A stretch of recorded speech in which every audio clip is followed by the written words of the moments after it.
Hi, I'm Larry Black, and today we're looking back. About 20 years ago, I had an idea to get a room filled with country music people, singers, songwriters, put together 30 of them. They love to tell stories. They love to share with each other. And today, they get to share with you. This is Looking Back with Larry Black. Hey, welcome back. You found us again. Looking Back with Larry Black. Looking back for Minnie Pearl. They had great stories to tell on Minnie. Let's see if we can find some of them. You know a lady we haven't talked about since we've all been gathered here, and I know there's a million stories about our dear friend Minnie Pearl. Nobody's talked about. Now, Jimmy, you mentioned her a while ago that you flew into plane with cousin Minnie and her husband Henry. You must have a jillion Minnie Pearl stories. Minnie Pearl was truly my friend because when I first came to the opera, I'd work in concerts with Mr. Acuff and with Minnie Pearl and Ernest Tubb and so many of my dear friends. I was green at the Grand Ole Opry, and just starting. And I'd do little gags on stage. And Minnie Pearl, when the show was over, she said, "You want me to show you how to get a better laugh out of that joke?" And take the time to show me, teach me the timing and so forth. And it worked, but what I was always so grateful for was her taking the time to do that. Yeah. And that's The timing was the key to what she did, because she told the same stories, for years and years, but that timing was just so incredible. You know what she always said? If you get a good horse, ride it. That's what she said.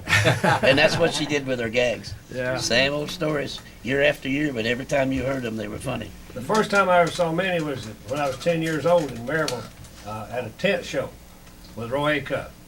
And I'm so thankful that in the last few years that we've had the matinee Grand Ole Opry's on Tuesday and Thursday. Each time we'd be on usually around 3 o'clock or 3:30. And I'd always stay around and wait because Minnie would come out with Roy at 4:30. And Henry was standing backstage telling me what was going to go next and tell me the stories about how many times they'd been out on the road. And he'd give me all those road stories while I'm trying to listen to what Minnie and Roy's doing. Henry was telling me the road stories, but I'm just so thankful that I'd stayed around. I could have been off doing other things, but I wanted to see Roy and Minnie work together as long as I could. And I'm glad I saw it. Bill, I got a little story quick about Minnie. There was a lady wrote to me one time and said, "It looks like you'd help me out, being that I'm your illegitimate daughter." This is true. And I just ignored it, And a few weeks later, Minnie come up to me and says, "Gene, I got a letter from your illegitimate daughter." I said, "Wait, Minnie, I don't have an illegitimate daughter." She said, "Well, now that's nothing to be ashamed of." I said, "If I had one, it'd be right with me. But I really don't have an illegitimate daughter." She said, "But I never did. I don't think I ever convinced Minnie that I didn't have an illegitimate daughter. This girl was wanting me to send her some money, I told her I was your Not in this lifetime, Celie." In 1960, I will tell you, I came to the Opry and as a guest, and Minnie was on the show. And after I sang the song, I walked over to the side of the stage she was on, and she said, "Let me tell you something, Dale." She said, "You're going to be a big star in this business. You've got that charisma about you." And do you know, I didn't know what she was talking about. I went all the way back to California, not knowing, was she talking good about me or what's that? Till I got back and asked my wife, I said, "What in the world does charisma mean?" That's a fact. She told me that. Of course, Minnie was a school teacher, but she said that to me at the side of the stage in 1960.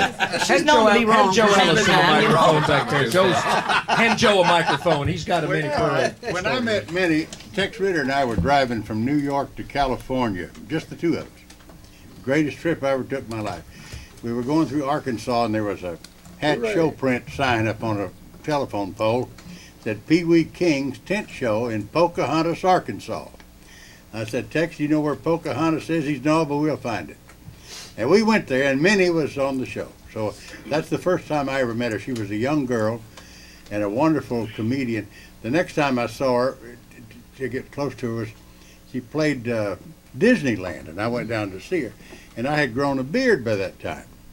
So up on stage, she says, Girls, there's that sweet Joe Allison. Look at that beard. He said, I want you girls to know that it's all right to go through the brush to get to a picnic.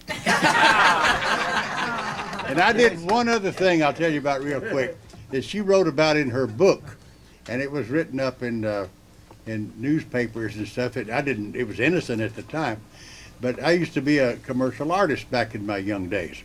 So one time I was in California, and I decided to send Minnie a Christmas card, and I drew a picture of a hat with a price tag on it and dropped it in the mailbox. And they delivered it to her in Nashville, Tennessee, without any hesitation whatsoever. That was the only address that was on That's all, just a hat with a price tag. And the post office delivered it to her in Nashville right away. Jamie? Yeah, okay, let me see a microscope. I tell you what, I had the privilege of working the last show date, a road date with Minnie in Joliet, Illinois, and it was great, and then later went downhill for her. But my honor of knowing Minnie was the fact that I had the honor of naming her poodles. She wanted some Cajun names. So the last one I named was La Fleur. So I thought I'd throw that in, you know. I played a little part. But she never gave me any advice like some of you guys. I guess she felt sorry for me. Just made it with that without any advice. Yeah, Bill, I worked with Minnie, I guess 4 or 5 years in a row on the fair circuit out in the Midwest for Half Peoples, and got to know her and Henry both very well. Flew with them on the plane a lot, and we had kind of an inside joke between us. I've got 2 favorite Minnie Pearl jokes, and one of them is about brother taking the cat off, and the cat kept coming back, and then he'd take it a little bit further, and the cat would come back, and finally he had to follow the cat home to find his way back home. So every time I'd see her, I'd say, "Tell him about the cat," you know, and she would laugh, you know. And many years ago, I started from our friendship sending her a birthday card because I respected her that much, and she would always send me a card back thanking me for the birthday card up until the last year. And I've got them all at home, and I wouldn't take anything for them. I worked one of the last shows that Minnie worked. It was those Opry shows just before Juliet in Charlotte, North Carolina. She said something to me that really struck me. She was standing there, and Johnny, I think you may have been on. I'm not sure. But Tater was on there, and I think it was while you were on the stage, Tater. She was getting ready to go on. They were getting ready to introduce her, and she looked at me and she said, "Do you think we'll ever get over being nervous?" And I'm thinking, Minnie Pearl is nervous before she goes on the stage? But then she said, you know, if you don't get a little nervous, then it doesn't mean as much to you as it should. Yeah, that's true. Bill, Jan wanted to say something. I love Minnie Pearl, of course, as everyone did. But one of my most cherished moments was right after her second cancer surgery. She had the surgery, I think, on Wednesday or something like that. She called me the following Sunday. She was home. And she said, "What are you doing tomorrow about noon?" And I said, "What are we doing?" And she said, "Well, we're having lunch if you'll come and get me." She said, "The doctor said I can't drive, but I can eat." And so I said, "I'll be there." And I went to her home and picked her up. And she showed me all through her home. And I'd been there, but just usually downstairs in the living room, whatever. And she showed me some of her treasures that she had collected through the years, and out in the pool house, and it was really a precious time. And then we went to lunch, and I had the privilege of spending 3 hours with Sarah Cannon. Right. She was Sarah that day, and that is one of the most cherished times of my life. What was the difference between Minnie Pearl and Sarah Cannon? She was serious, very dignified. And we went to the Belmead Country Club, which was her club, and she was very dignified, and even as Minnie Pearl, she was. But that day, it was just a different persona.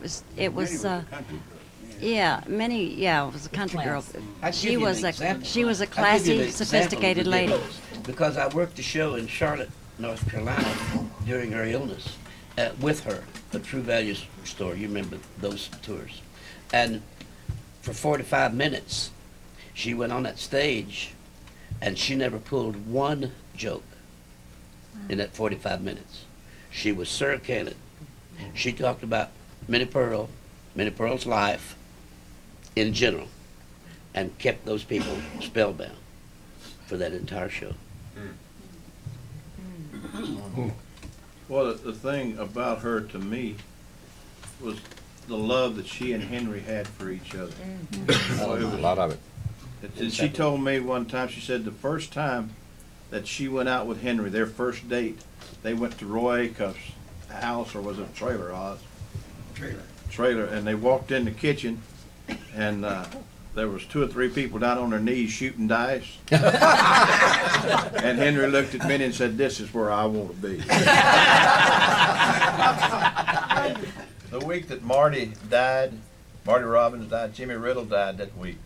And Minnie felt real close to Jimmy because she'd worked so much with Acuff and them, and she was really hurting. And I was standing back by the curtain, and she was going on. But she grabbed a hold of me and she said, "I can't do this." She started sobbing.